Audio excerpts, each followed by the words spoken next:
Welcome to Ask a Black Doctor about COVID-19. My name is Jasiri X. I am moderating this conversation. For those that do not know, I am the co-founder and CEO of One Hood Media. And Ask a Black Doctor is a show that I think maybe by now we thought maybe we wouldn't have to do it anymore.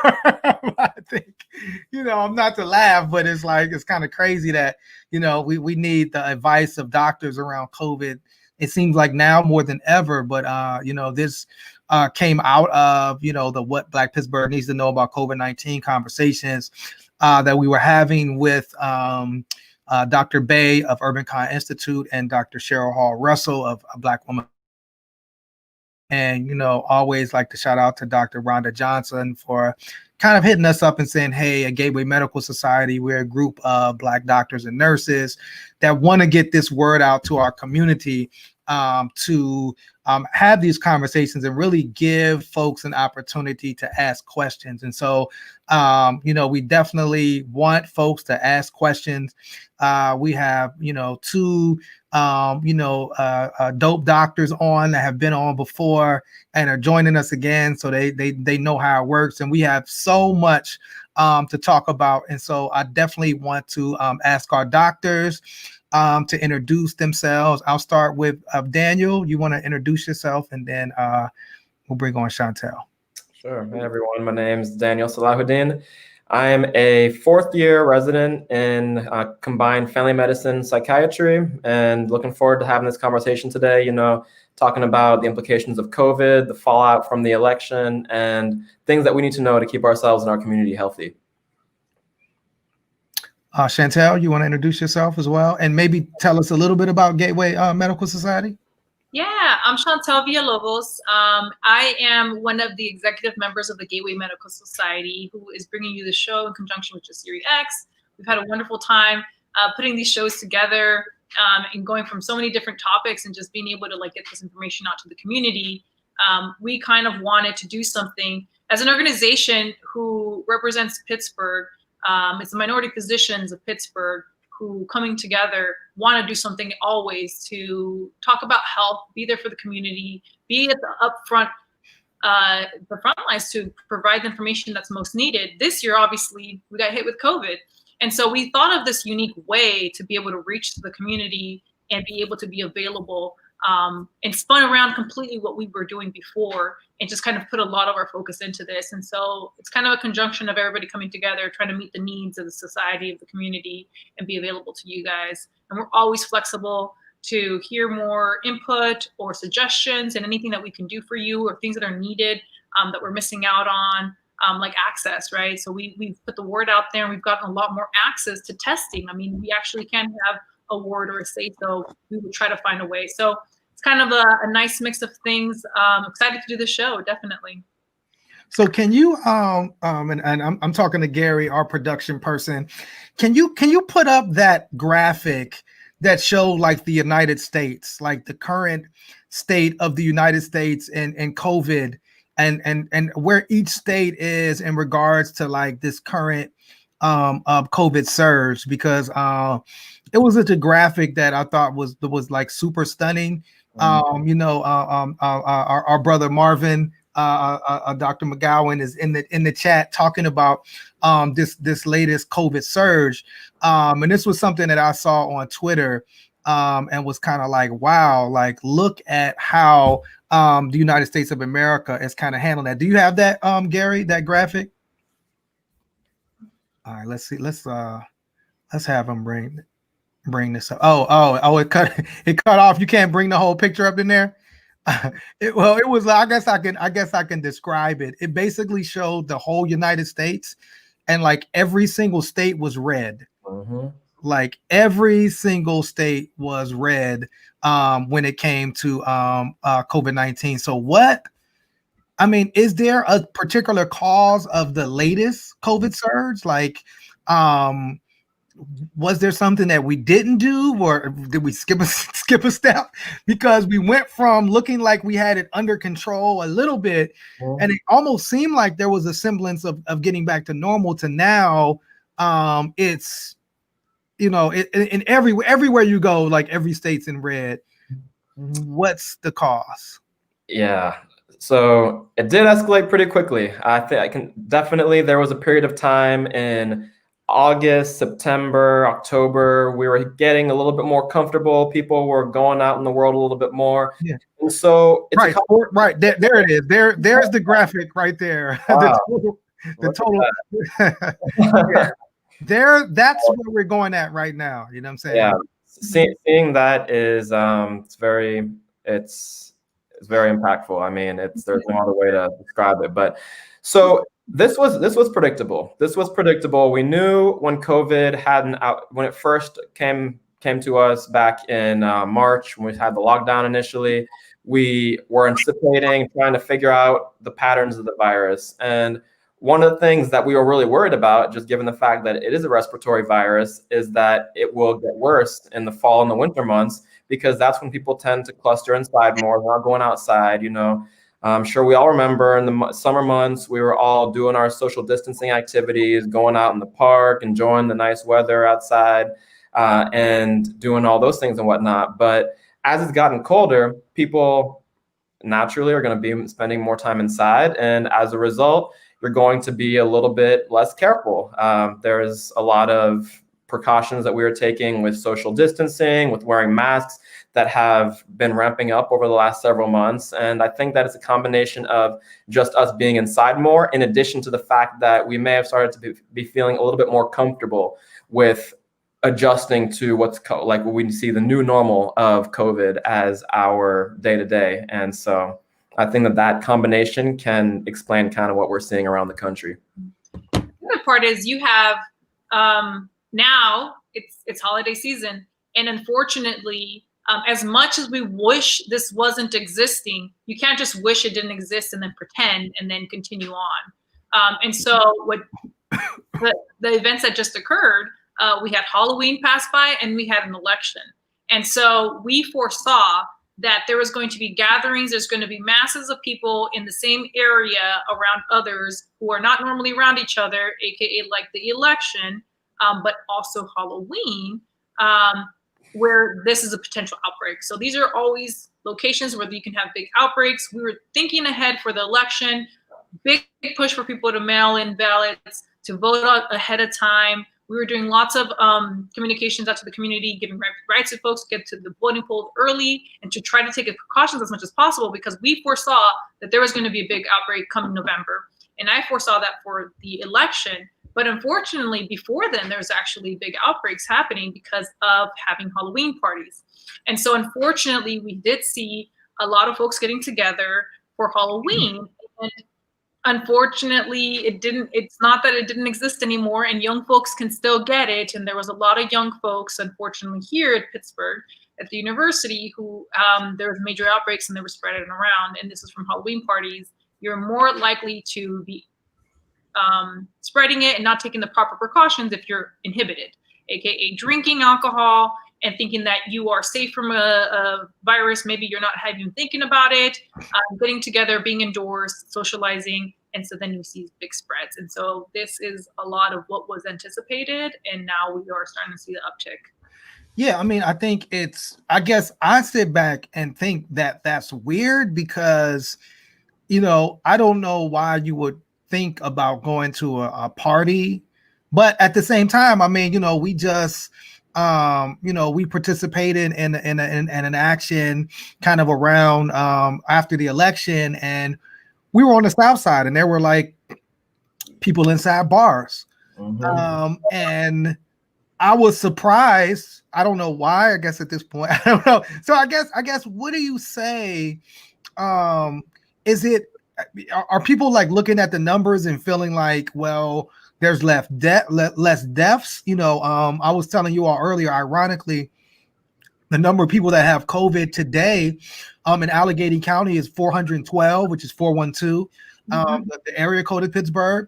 But 3 people have died. So is it that people are thinking like less people are dying? I'm eventually going to get it anyway, or is it this like push to try to get back to normal because of the mental effects that maybe people being inside have? I mean, what do you attribute this? Because it seems like, and I'm saying that it seems like, we basically have kind of given up on like this behavior that's like going to make all of us safe. Yeah. So I think it's a combination of all of the above. Humans we're dynamic. We think, interact in all these different ways. So when we talk about why is this happening now, and what is letting up in people's behaviors and things like that?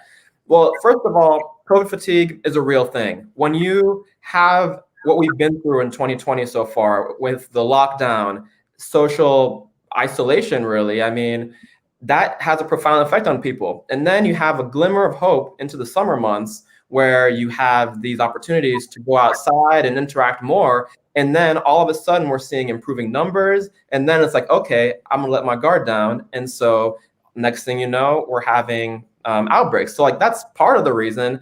But I also think that it's really difficult in general. I don't think we're not meant to grasp like big numbers. We think like specifically in terms of our own personal lives. So like when we say like 50,000 cases, 100,000 cases, 100,000 deaths, we're going to surpass this amount.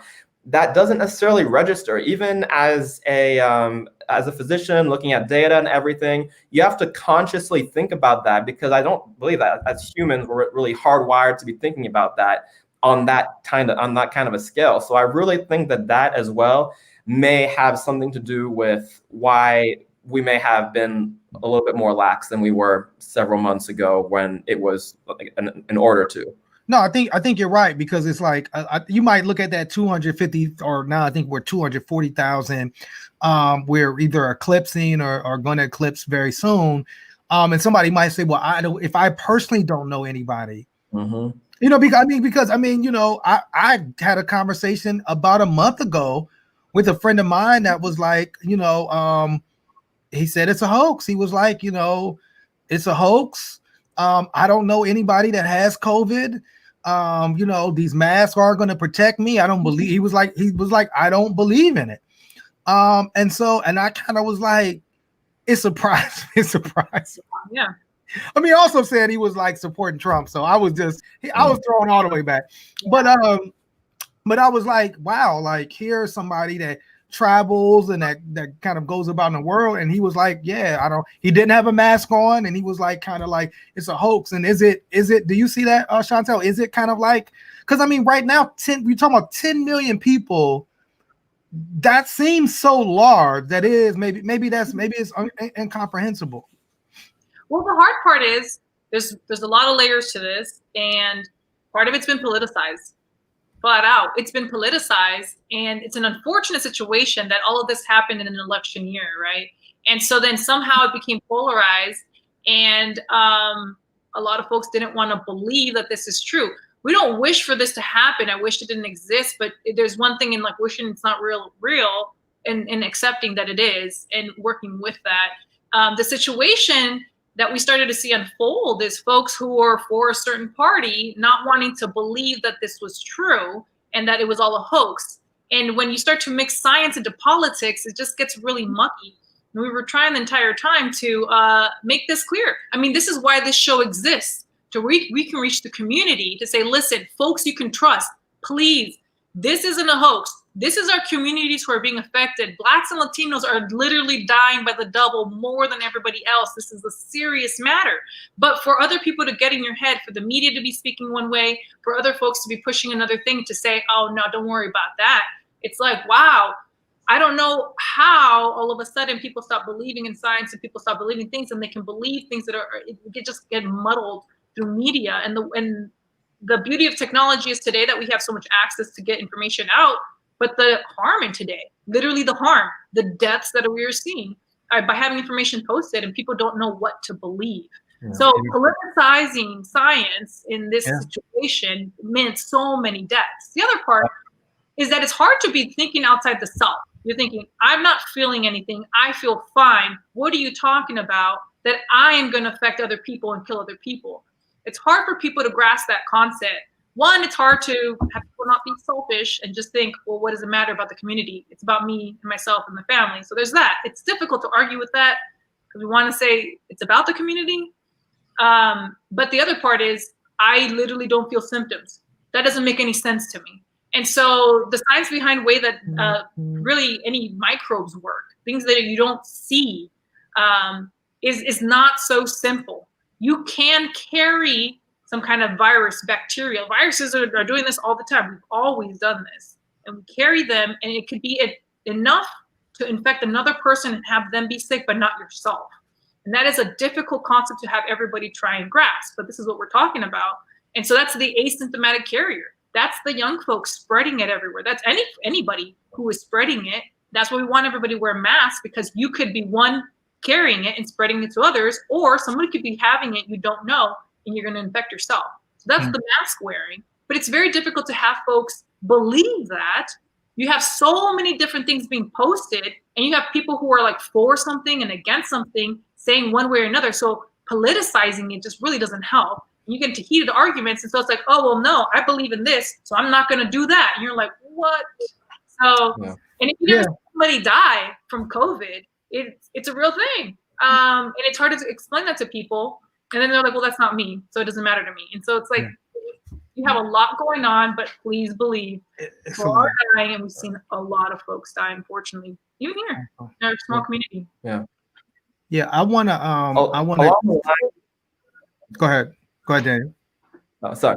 Yeah, so I was just going to piggyback on that. So, in addition to what Dr. Villalobos was talking about with people behavior and everything, and the politicization of COVID, I think it's also really important to be mindful of the fact that we spend a lot of time talking about individual behavior and everything, because that is certainly what it's going to take to get this pandemic under control. But at the same time, we cannot lose sight of the systemic drivers of COVID and not letting the system off the hook necessarily, and really taking a look and examining those upstream factors that are really going to ultimately result in controlling this virus.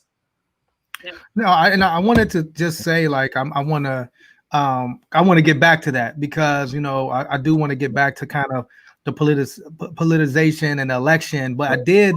There was a question that I saw that I thought was really interesting, and this came from Jennifer Klein.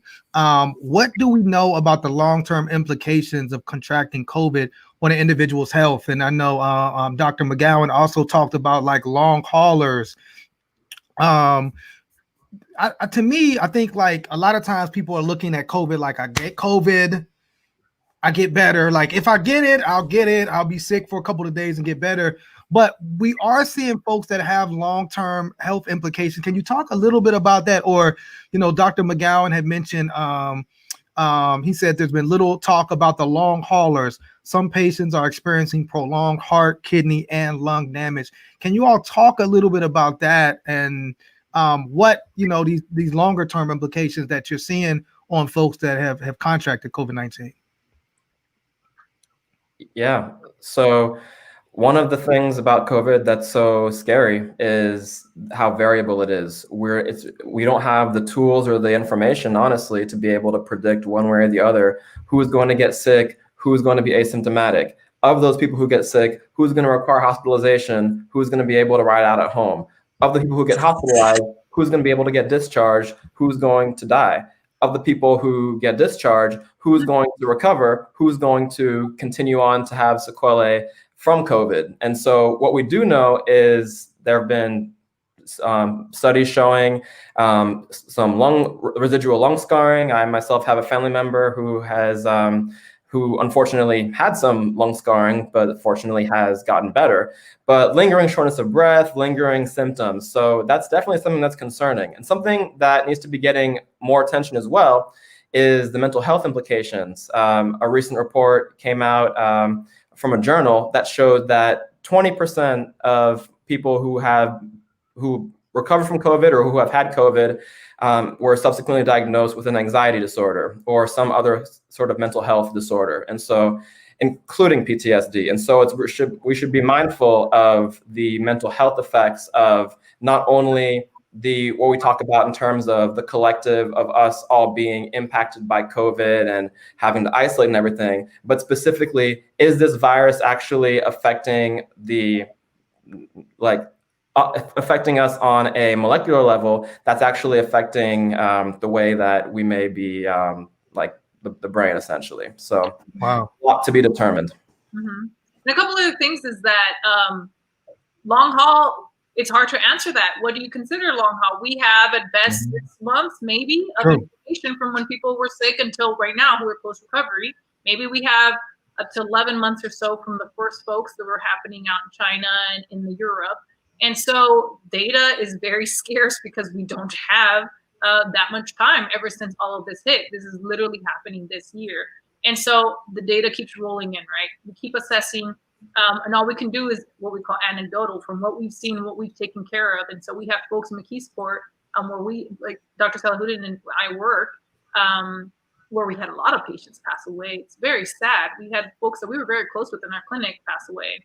And then a couple that recovered. But when you say recovery, folks that were sick, originally quite sick, yes, you didn't pass away. You made it out of the hospital, but you were very sick in the hospital at one point, and so you're going to have a rough road ahead of you, most likely. We hope and pray that you have a good, safe recovery, but a lot of folks are still feeling that slow recovery or having implications. As mentioned, lung scarring can be one thing, but the other thing is you may not even had any issues for this, and yet there's others to come. For example, we know now that coronavirus can make people hypercoagulable. What does that mean? It means that your blood can actually create clots within itself. And so you're at a state where you can be having blood clots forming. And the scariest things that could happen is for them to seed, release, go around in your bloodstream, get to your brain, create a stroke, get to your heart, have a heart attack, have to your lungs, and then have like an embolism when you can't breathe, cause issues to your lungs. So there's things that are happening, and you could have been asymptomatic. You could have been, most likely we've seen this in people who were sick in the hospital, but not even had clotting issues then, but seeing it afterwards. So, you know, what does it look like for after the hospitalization? How long do we monitor? We're worried about strokes. You know, how long do we keep people on medications? We're starting to actually go ahead and put most of everyone on anticoagulants after being sick in the hospital with COVID, because we know that this is happening at a significant rate to where it's more beneficial when we're talking about risk benefits. It's more beneficial to go ahead and just in case put people on medications. But then how long do we do that for? We don't have a good answer for that because we barely just began this. And then how long do we monitor for? And then anytime anything comes up, do we think, are they having a stroke? Because now they're having random dizziness. You're having some blurry vision. I unfortunately had my mother had this scare who had COVID. And so she had some blurry vision like a month out. I'm like, oh my God, are you having a stroke? And I'm freaking out about the situation. And then they don't have proper access and I can't get them to get testing. And so then you see these happening and you're like, how much do you be on alarm for the future? For how long? And I can't say with definity, oh, so 3 years after your COVID infection, this is what you should be expecting. We don't have that information. Right. We can compare to prior viruses, or we can compare it to when we know you have certain organs damaged and what we would expect for recovery. But you could ask me, what about when I get sick again with COVID? Can I get sick again with COVID? And so are we going to see that now? This go around, people getting reinfected. And then what does that do to them? Are my lungs or my kidneys going to shut down? Do I need dialysis if I had a bad COVID case the first time and then I get hit with it again? These things can happen and we don't know yet, unfortunately, because we're in the middle of this. Yeah, I mean, I think I'm kind of sufficiently scared right now. I think I didn't know any of that. I'm gonna just be honest, but no, at the same time, I'm like, I feel like, because I think, like I said, I think the idea was like, oh, we're all gonna get it, you know, it's whatever. But then again, like you all both said, like you don't know, and it, you know, Dave Chappelle made a joke, and you could argue whether it was a crash joke. But he compared like when Donald Trump had COVID-19 to Chris Christie. And he was like, you know, Chris Christie was like in the ICU, you know, he was like on a ventilator. And so you don't know, like, you know, and then like you said, I mean, if you get, you know, I can't imagine like getting COVID again. You got it, then you get it again. Like, is it stronger? Is it weaker? Is your like, because I think there's this idea that like, oh, well, I have COVID. Now I have some antibodies. Now I'm good. Almost like getting COVID is like some type of vaccine in a sense. But and then, you know, the flu's there, you know, we got 400, we had 400 cases of COVID, we had 350 cases of the flu. So then I don't know if we even know if you got COVID and the flu at the same time, what that even means. And so it's so, I think just talking to you all is like, we only are talking about since March, like this level of, or maybe January, this is like all we have so far. So I have a million more questions, but I do want to get to Kiana's question, because we had talked about an article before we came on air, and I know you all both want to talk about mental health. And it was an article specifically around like Black students. And it basically talked about COVID being like this triple whammy for Black students, because you had the threat of COVID. You also had kind of like the remote isolation, along with, students struggling financially, having to deal with a lot of racism, and, whether you talk about the divisiveness of this political moment, or, what we saw in the uprising of Black Lives Matter. And so, Kiana asked, what can people do to protect their mental health during this pandemic, especially since the weather's colder now and it's more difficult to get outside and socialize with other safety. So if you can also just touch on, we mentioned it, University of Pittsburgh is saying they have a shelter in place now. So like, it looks like we're going back to possible like more isolation as we're in the midst of this thing. And so if you have somebody that's like, struggling through this current crisis, and now we're saying we're going to go into like some type of lockdown again, what kind of tools or advice that we can give them in terms of preserving their mental health? Yeah, that's a great question. And it's unfortunate that things are this way. This is the reality that we're in, but this is the reality that we're in, so we have to address it accordingly. So one of the big things is, in terms of keeping up with your mental health, is knowing yourself. So knowing what makes you happy, knowing what gives you life, knowing what feels like what gives you purpose. So being attuned to those things will really help guide you and see what path you need to really go on. If that's connecting with friends and family, then you need to connect with friends and family. If that's taking time for yourself, that's meditating.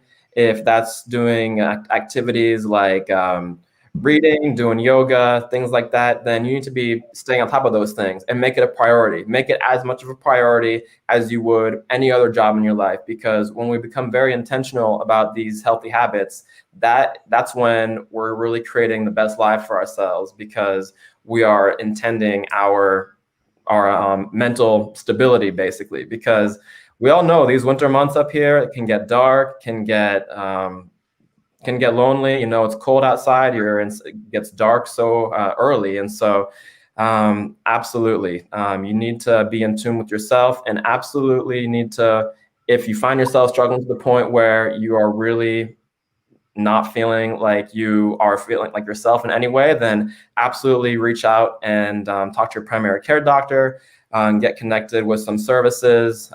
Therapy is one of those things that has been blowing up recently just because of the virtual platforms. It has become more accessible in that regard, but also the barriers that were there in place are still there to some degree. And so we need to be all mindful of that and take a look at the whole package. Mm-hmm. A couple other things, it's kind of tough, is when you're talking about students and folks in what can they do in this time. You think about the mental impact of someone who is maybe the first person to go to college, the first person in their family to really make it, and you think, I'm trying to do something for my family, I'm trying to do something for my generation, for my people, for my community, and here I am in COVID. What am I doing now? You feel a little bit lost. You kind of might be questioning your purpose, or how you're going to be going about this. How can I help my family now everybody's in lockdown? How are you going to tell me I shouldn't go see my family because I should stay here? Which we might get into in a little bit of what we could do for the holidays. But you want to try to keep in mind really the big picture. Going off to school and you're studying and you're trying to be on this grind and having these little things to look forward to. I know people like to go out and party in college. People will get together with friends. And a lot of that is now having to be changed up. Sometimes that's the stress reliever. So kind of finding a new way to go about it. I mean, if it means that, and I remember when I was in college, we had all kinds of distractions and fun things going on. And I was not being a good student at times. And so then take this as a challenge. Take this as a time. It's like, well, this is me being on my grind. This is me allowing all these other distractions to be out of the way to focus on my grind, to focus on what you're wanting to do with yourself, for your big picture, for your life. Do you time, build yourself up, know that there's time to come, that this is actually clutch time where you're like, well, if the world could be standing still, what are you doing? You're a student. Great. You're not actually doing the actionable things that you're planning to do with your future. This is the perfect time to be a student, actually, because a lot of the folks are feeling on pause with their careers. Here you are developing yourself to get there. Get creative. Start to really think outside the box and how you can start to put in technology in the modern world in what you're studying to do, and finding that way. Find your voice, find your way, get a little bit outside the shyness. It's weird with this video thing, but now 2020, everybody's had to face it. So have accountability partners and check in with them. If you need to, schedule time with your friends, with your family, with your pastors, with your Bible study friends, whoever you need to, and change it up. Have someone always different and have it scheduled to say, you know what? If I'm seeing myself floating away, I know Friday, I got to check in with my accountability partner and say, how are we doing? Video them. Try to find a way with technology to stay connected, because as isolated as we are, thankfully, there is some more so of a sense of feeling closeness, even with video. And so as much as we can't be in the presence of others as much as we'd like to, use that to your advantage. Think of a way that you can have all this to be to your advantage, you know, to where you can allow your creativity to be out, where you can allow to have time for yourself and have that forced distraction out of the way. No, those are good points. And I did want to kind of follow up with you, because you talked about, like, you know, I was reading something today that said the University of Pittsburgh, I think, had either 72 or 73 COVID cases. Now you're in a situation where a lot of students are going home, you know, so like, you know, because it's, you know, Thanksgiving. I mean, it's a thing of like, so what recommendations would you give? And in some cases, we might be coming to houses where we have parents or grandparents that are there, the elderly, or, you know, folks are there that are vulnerable, you know, vulnerable people. So what should you do if you're on one of these campuses where we're seeing all of these COVID cases rise? Is it take a test? Do you shelter yourself before going home? Like, what are some tools that we would give, like, these students that, you know, midterms are over? Should they stay there, or like, how do they go home safely?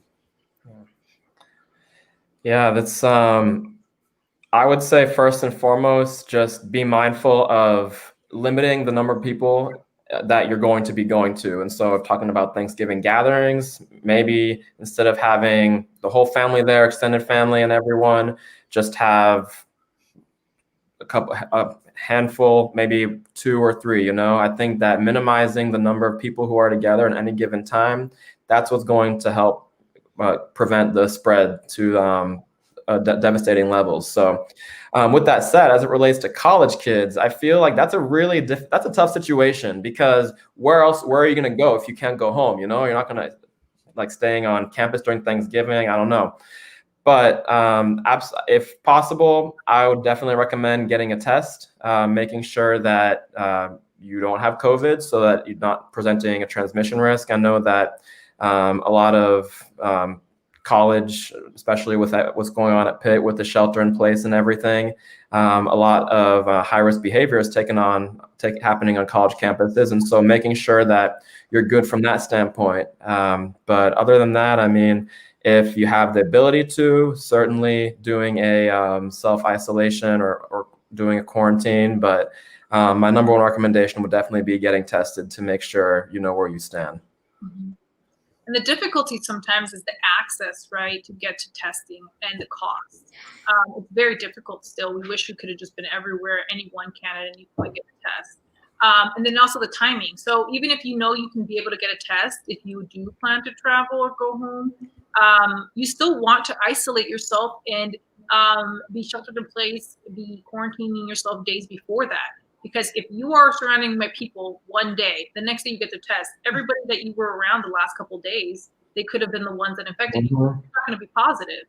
That could be positive later once you've already gotten home. So you still want to be isolating yourself, thinking ahead. Okay, if I really am going to be traveling, then ahead of that, before a test, you want to be quarantining, watching who you're around, masking up like crazy, but even still just staying away from folks. Then you have your test, then you travel. If you're not going to have a test, and if you can with your school and being virtual or some kind of thing, do 2 weeks before you travel. That would be ideal so that you really know you have no symptoms, you have no exposure, staying away from folks. That's the safest way to go about it. The overall best thing, which is the hardest, is not to travel. I would say that's very challenging for folks who can travel. I didn't have the funds. I was always struggling to get home, especially when I was at a further distance away from going home. I couldn't afford to go home for Thanksgiving, sometimes Christmas. That was really tough on me. So I can relate with folks being away from your families in these times that when people gather and you really want to be there, but you couldn't afford to go. So then I challenge you to think of creative ways to do it within your cohort. The students that you are around, you continue to be around. Those are your own self-exposures. That's your little small family. Have a Friendsgiving. Plan these. See if you guys can do Friendsgiving at home or at your campuses, and maybe plan for something longer quarantine type of situation for Christmas, or do that for Christmas as well, where you have friends gathering together, virtually connect with family if you can't make it. Because traveling is going to be tough. People are still getting together in the airports. I hear it's getting very crowded. Jasiri told us the last time he traveled, there was all kinds of people on the airplanes, separations. You know, those seats have all gotten smaller and smaller, closer together. And so it's discomforting because there's a lot of exposure there. And let's say you quarantine, you were doing all of the best things, and then you got exposed on the plane on the way home. And there goes grandma now being exposed, and you had no idea. And so, I mean, I think it is like, it's, you know, it's hard, but it's like you gotta press through, because I mean, for a lot of people, like Thanksgiving, you know, and of course, I mean, we could get into the history of it because it's also Indigenous Peoples Month, and you know, but at the same time, you know, let's put the history aside if we can, or Thanksgiving, as some people call it, Thanksgiving. But it's like that. Here's, you know, I see all my family. I see family members that I don't see all year. And kind of like you said, I mean, you got people already got their turkey or their turduckens or whatever they're having. And then to kind of say now, like, actually right now, it should be like 1, 2, 3 folks. Like, we're putting, you know, family at risk. Like, it's just, I think it kind of almost goes back to that mental health piece as well, because you're telling somebody that, just like you said, like, already went through 2020. This has been a crazy year with a lot of social isolation to isolate again, but it could mean like save your own life. And so to me, you know, those mental health things that you all talked about are so important, you know, now more than ever. Like you said, it's the winter, and, you know, some folks also refer to this as like cuddle season. And it's like, but we don't want that cuddle to turn to COVID season. Like, we want to keep, you know what I'm saying? So it is like all of that happening right now. And so just, I think if now is the time, like you all said, to just check on your folks, you know what I'm saying? Like, you know, check on your people. Like I said, when I flew, this plane was sold out. Like, it wasn't no, like, we're leaving the middle seat open. It was a sold out flight. And the airport in Philadelphia where I went was super crowded. And so you're absolutely right. It's like almost no protection. The protection that we could have is, of course, you know, wear your mask, wash your hands, and do all that, but kind of like keeping the contact to people to a minimum, or, you know, we're just gonna eat these mashed potatoes on Zoom. I mean, we're just gonna do something to that effect, to kind of keep folks away. But I did want to talk about, before we move on, I did want to talk about the vaccine, because actually, sorry. I would say real quick. Okay, real quick, before we get into the vaccine, go ahead. Just because, I mean, we're going to get heavy into that. But if you do go home, I don't want people like put discouragement, just let that, just don't go. But if you do go home, think about these couple of things. Okay, you're in a crowded airport, just mask up like crazy, and trying to keep your distance away from people as much as you can. And let's say you go home. Maybe you guys were able to keep it down to a couple numbers. Maybe you do have grandma in the room. Keep your distance. Say what's up. Love you, grandma. I got my mask on. Keep your mask on around everyone. You know what I mean? Even mom, dad, if you can. You're coming home. You're the one that's outside. You're the outside exposure to them. Wear your mask the whole time. Indoors. I challenge you to do that. If you're going home, just wear your mask. And then when you're going to eat, just keep a distance from people. Keep a good distance from people. And then when you're eating and taking off your mask, you got a good 6-foot barrier. If you're blessed to have space in your home, because a lot of folks are sardined up in a very small space in one apartment, and that is what it is. You definitely don't want to go into that exposure if you can help it at all. But if you're blessed with the home that you have space to spread, everybody spread out. Have the food there, buffet style, to come up and grab your food in a clean way, and then serve yourselves, and then spread out. Spread it out. Enjoy yourselves and have some fun. Laugh and talk and kind of spread it all out. Okay. I think that's a great point. I mean, if you're coming home and you've been the one, like, it's cool to, like, you can still keep your mask on inside. You could, have some sanitizer on deck, like you can, and you can socially distance inside. I think that's if you're able to, I think that's a really, really good point. So I know we want to talk about, like, and then we've encouraged folks to get the flu vaccine, but Pfizer had put out, you're going to put the unpleasant side effects. Pfizer had put out they put out, basically said that they have a vaccine ready to go. They said it's 90% successful, which would still mean like 1 out of every 10 people, would get COVID. This is the New York Times article about it. Now, I just, I was on 2 separate like Zoom meetings with Black people, and I mentioned this. And, I don't know if you can focus on me, Gary, like every Black person had like they had to, hey, you gonna take this vaccine? They had kind of like that face. So like, so I'm going to, because I know you had talked about, Shantal, like how vaccines work. And so like the fact, like, should we be happy that this is happening? Like that Pfizer announced that this vaccine, a lot of people, like I said, I talked about, was like, I'll let somebody else take it first. Where should we be at in terms of like this vaccine being announced and, maybe being available at the end of November? Loaded question. I just want to validate that all the feelings that everyone is feeling are legitimate. Yeah. Yes. Excited, like, oh my God, yeah, this is great. This is a miracle. It's understandable, but no, it's not the miracle worker. Stopping the spread is going to be really the thing to do. Trying to prevent from getting it, maybe with this vaccine if it works. But then there's like the fear of, like, from very valid history we've talked about before, with minorities being used for testing and for studies and for research inappropriately. And so then how can you trust this medical system? And so you're just like, oh, I don't know about that. All these different feelings that range and all of that, they're very valid. To have all of them at the same time is also very understandable. To distrust it, because it's kind of like, I don't know, I'm not sure about it, makes a lot of sense. Even coming from a medical perspective, we know how long it takes for research, for data, for things to really go through the processes. And that's a long time, it's years, to be a little bit skeptical and be worried about, is this actually truly effective? But then we look at from what we do know and say, well, this is a credible location. This is a credible source. We want to see that they're going through the process. We have a lot of very intelligent people who are invested in this, i.e.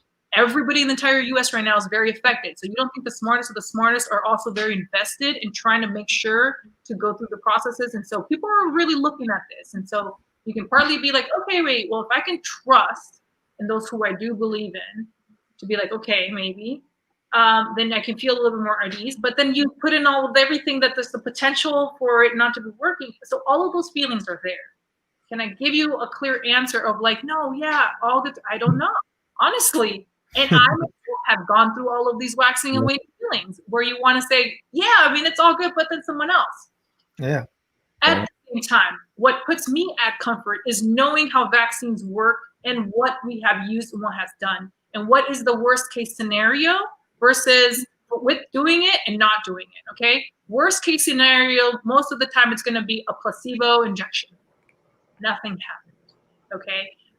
Someone not properly putting an injection on you or vaccine, they may put it too close to the surface. They actually don't do it deep enough. And so you get a lot of site type of like local side effects, And a lot of people say, oh, they gave me the worst pain ever, lasts for days. It could have just been how it was placed that was incorrect, or not deep enough. You know what I mean? Local site type of things, or the rashes, the infections, that kind of thing. It's like, oh, I had the worst reaction. I'm allergic to it. I am allergic. No, most likely it's because I was placed or your skin could have reacted. But it's not as likely. And so a lot of that has to do with, if properly placed, the vaccine is not likely to cause all these things to you. But is it going to be functional? Is it going to do that? I mean, we don't really have use mostly of live vaccines. We want to get into vaccines. We talk about live vaccines versus vaccines that are using a component of the virus that we know of. And so then it's kind of like a blueprint. If you were to have your immune system, think of it as like a bunch of soldiers, and you got intel on the bad guy, and you're like, well, what does this look like? We don't know what he looks like. So how are we supposed to look out for him? You want me to post up at the wall and be on guard? What do they look like? Here's a picture of him. Oh, okay. As opposed to here he is right here. So you have a picture. And so now all of your soldiers can be like, okay, cool. I know who I'm looking for now. If I see him on spot, I can shoot or I can attack or I can come after and do something about it. That's what your immune system we're trying to do with the vaccines most of the time. That's not the live vaccine. A live vaccine is saying, here's some of the actual bug, react to it, create an immune system response to it. Hopefully it doesn't get you, and then you'll be okay. The ones that we ever do use live, they don't normally do get the body usually. We make sure someone's not immunocompromised when they're receiving it. Make sure you're not pregnant when you're receiving it. And so then people can build up their own response. But the vaccines that we're talking about here are not live. So like the flu, you cannot get the flu from getting a flu vaccine because it's not a live flu. You're receiving a component, a picture of the bad guy to say, here he is. The hard part about flu is that this dude changes up. He shaves his beard. He comes over and he's wearing a different hat. And now I can't recognize you. Now, man, like this year he looks different. I don't know him. So I can't attack. I got to get to know him first. And so then flu is smart. It changes all the time. We're trying to have flu in all his homies always ahead of time. Be like, okay, he could look like this. He could look like this. He could look like this year. And we say, here's a flu shot. See if we can find it. Maybe you didn't catch it. And then you got the new one from this year. So it's too smart. But then you have things like, if you get chickenpox, first time you got chickenpox, you're done. You don't need to get any vaccine because you already got the chickenpox. Chickenpox is dumb. And so then you have that immune system built up against it. Cool. Next time you see it, you're good. You're not getting chickenpox again. Maybe you'll the vaccine will get alive again. You'll get shingles later down the road. But that's other people too who can get shingles, whether you got the vaccine or whether you got chickenpox. So that's the dumb virus. The smart virus is like flu. Here we go again, every year changing up. We don't know what COVID's going to be, so we can only do what we can try. But this vaccine has good potential. Has there been enough time to get the good test? We don't know, but we're bound to see some side effects of something. And if you're telling me you're having certain mild side effects that are similar to prior vaccines, then that's telling me maybe people are actually building up some type of immune response to it, like that was mentioned in the article. Yeah. Absolutely. Yeah. What I would say is, with regards to how to take this news about the vaccine being 90% effective, like it's okay to feel happy and excited about this. So this is ultimately good news. At the same time, again, we're dynamic. We have all these different thoughts, conflicting feelings. It's also okay to have those, just like Dr. Villalobos was saying. So the other thing, keep in mind, this was a press release that came out from Pfizer saying it was 90% effective. So it'll be interesting. We'll definitely have to see the when this vaccine gets released into like scientific articles and journals and things like that corroborate everything. I'm sure that it is 90% absolutely, but it will be interesting to see the nuance in the data of what they're presenting. Additionally, it'll be interesting to see as we learn more about the natural course of infection, kind of how that'll give us some better ideas about the durability of the vaccine in the long term, and if it's going to be able to sustain an immune response, which is going to be critical. If COVID follows the natural history of a lot of other coronaviruses, which we typically see as the common cold, then we're in a good place in terms of long-term durable immune response.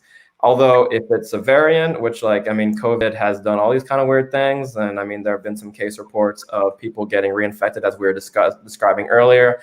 Then I think that could be a situation where it could be a smart virus, as Dr. Villalobos was talking about. And so I think it's, just to recap, it's okay to be excited, but I think that there's a lot more information that we do need before we start being like, all right, COVID done. Yeah. Yeah. Dr. Johnson put this. She said healthcare workers, the elderly, first responders will get the vaccine first. It will be mid next year before the average person gets vaccinated. By then, the public will hopefully have more confidence in the COVID-19 vaccine. And so wise words. And then also too, I think I know you both expressed if I can, say what we talked about, sort of what's the word I'm looking for? Kind of like relief in the current election results, for the fact that that we may get kind of like a national COVID response plan. It seemed to it seemed like Dr. Fauci had fallen out of favor with this administration because he was telling people to put masks on out. I don't know. I'm over here. It's weird, but it seemed like so now that we have, and it's looking like by all accounts, Joe Biden and Kamala Harris won the presidency and vice presidency, that this might cause us to have a more comprehensive strategy around COVID-19 moving forward. Do you all see that happening as a possibility? Is that something that we can maybe get a little bit excited about? Absolutely. Yes. Emphatically 100% yes. So one of the things, so honestly, I was more excited about the announcement of the COVID task force on Monday than I was about the vaccine, to be honest, because this shows a national effort, a dedication to getting this virus under control. Now, I was lamenting a little earlier in our conversation about saying things did not have to be this way. We did not have to be in this kind of a dire situation with COVID. Sure, we're going to have some blips, some outbreaks, some peaks here and there, but it did not need to be this bad. And so I think the fact that we have some semblance of leadership that's going to be taking this as a very serious threat and is going to be listening to scientists, listening to people who have been doing this their entire lives, epidemiologists who are experts in contact tracing and being able to predict disease patterns, infectious disease doctors who know who know what they're talking about, and listening to them and providing guidance to the public, community organizers, leaders. COVID has gotten to a point where we're going to need a really coordinated effort from people in all these different sectors, and that collaboration is something that we've really been lacking. And so the fact that this task force has been announced and it comprises of such a diverse array of individuals bringing different experiences, I think is a reason that we all need to be extremely proud. Another thing that's going to get easier is for all these times that we're saying, we don't know, I don't know, this is going to get a lot easier, because all these I don't know is because we're just kind of over here flopping on our own and trying to figure it out. But now we have a government who actually is going to backing us up and helping out and really being focused in on this. So we're going to be getting information a lot faster. We're going to be getting able to get access to so many different things, being able to get the word out, really being for guns blazing, like making sure that we can try to get this under control.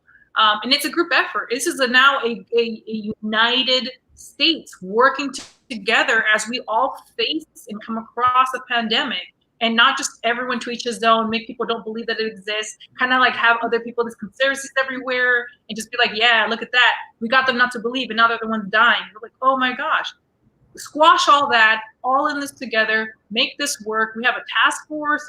Really, this is going to be getting to a way faster, better place than we were expecting before, where we were just like, we can't even get the president to believe that this is happening. How are we going to help people? And he got COVID. It was, like he got it. That was really weird. And he got, access to medical care that most people don't have access to. So it was kind of interesting. I'll leave that to, like, if you haven't seen Dave Chappelle's Saturday Night Live opening monologue, I would say go watch it, because he kind of sums that up better than I could. So this says something when you want to not believe in something, but you will take all of the most expensive medications. It's saying, and he kind of, yeah, he kind of talks about what type of person would do that. And so so Dr. Johnson did have what can you just review the symptoms of COVID-19? People still don't know. Like, so, what should I be looking for? Am I fatigued or something? It's like, how do I distinguish this? I think we asked this before, like cold, flu, or COVID-19. What are some things that I should be looking for symptom-wise? Yeah, The most common ones and the ones that we screen for routinely, I'm sure you've all seen, like going into medical facilities or other various places that tend to gather people.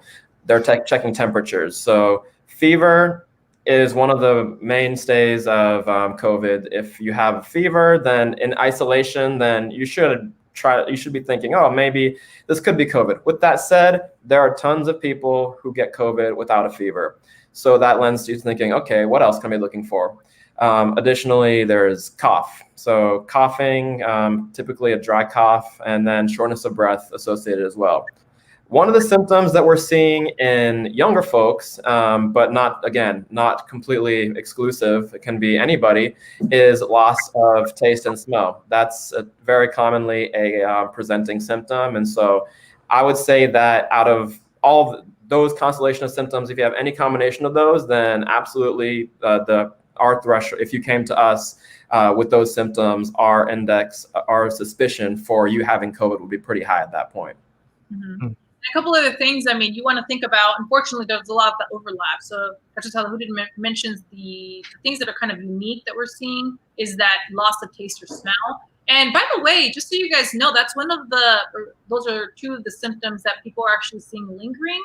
And people have asked us, when should I expect to get my taste back? When should I expect to get my scent back? And that's a great question. So there has been people who still don't have good taste and smell, just so you know, post getting COVID, whether it was a mild case or a severe case. Many people have that. And so sometimes if you share those senses in the nose, you may not be able to get them back. And that has happened with other viruses. And so we may see a long-term effect of that. So taste of smell is a unique thing, but you can still have the same old runny nose, congestion. You're feeling a lot of pressure, the sinuses, headache.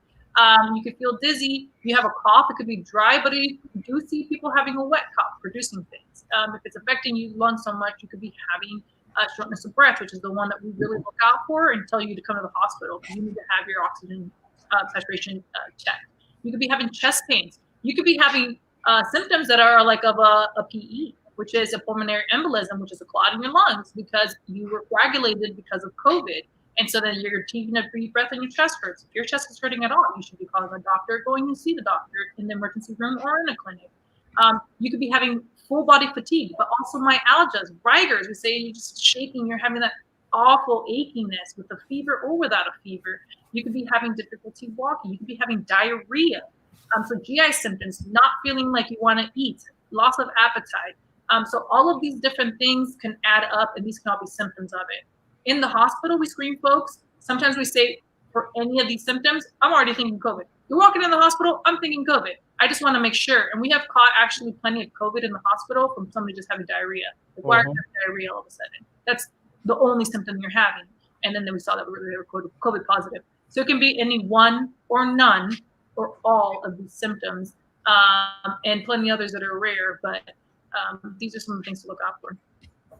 So really quickly, we're at the time because we're going to be taking a break. I think we're not back with Ask a Black Doctor until December 3rd. So any just last words that you can share with folks that as we kind of go into this holiday season, any just final advice that you all can give to folks? Yeah, I would say we've touched on a lot of things tonight. And so in the midst of all this, I would say to stay hopeful and know that we're going to be all right. We're going to get through this. Things are very difficult right now, and the months ahead will probably be getting more difficult as it relates to people rising cases and unfortunately deaths. We're unfortunately behind the 8 ball. With that said, there is light at the end of the tunnel. We're going to get through this, and it's just all about being mindful of different decisions that you make. We know we're always making these decisions, weighing pros, cons, cost, benefits, etc. So just being mindful of that and how you're carrying yourself in your personal life, your everyday life, etc., and having public health, the greater good, at first and foremost on your mind, but at the same time, knowing that you need to do what you need to do to take care of yourself. And so again, there's a lot of gray area in this, but I just can emphasize enough that we are going to get through this and to not lose hope. Absolutely. And I would echo a sentiment of hope. I don't know if you guys can see behind me, faith. I keep that alive and it keeps me going. I want everybody to feel like we're in this together. You're not alone, and we're here for you. And I always, a lot of the time say this and reemphasize this in our shows, but I want you to have a doctor. Everyone should have access to healthcare. It is a human right, and it should never be a battle for anyone. So everyone should have a doctor. And if you have questions ever, you can always reach out to us, find the Gateway Medical Society in any of our platforms. And so then we're here and available to you guys to answer things. If you're not sure, you may see new people and have new family members who are going to be getting sick, and you might get scared as the time comes. And we're sorry that that could potentially happen, but we're here for you. Feel that the hope is coming, and that we're all fighting this together. We're all wanting to see a better tomorrow, and we're here and invested, and we are here for you. And I want you to feel comforted that there's people fighting for you. We will do whatever we have to make you feel like you're heard or getting the care that you need. And so please do reach out. Excellent. Thank you very much. And Dr. Isaac said, everyone get your flu shot. Yes. Dr. McCowan said, maintain a healthy lifestyle. And so those are some things that we can do as we go into this time. Well, thank you all very much. If you want more information about Gateway Medical Society, you can go to Gateway Medical Society on Facebook, like the page. You can go on Instagram. It's gateway_medical_society on Instagram. And then gatewaymedicalsociety.org is the website for more information about Gateway Medical Society. We thank you all for taking time out of your busy schedules. We know you all are super busy now more than ever to spend time kind of talking about it. Appreciate you all for providing that. Thank you, Gary, for holding us down on the production side. And we will see you all December 3rd. We'll catch you all with our regular One Hood scheduled programming next week, y'all. Peace, One Hood, and be safe and be healthy.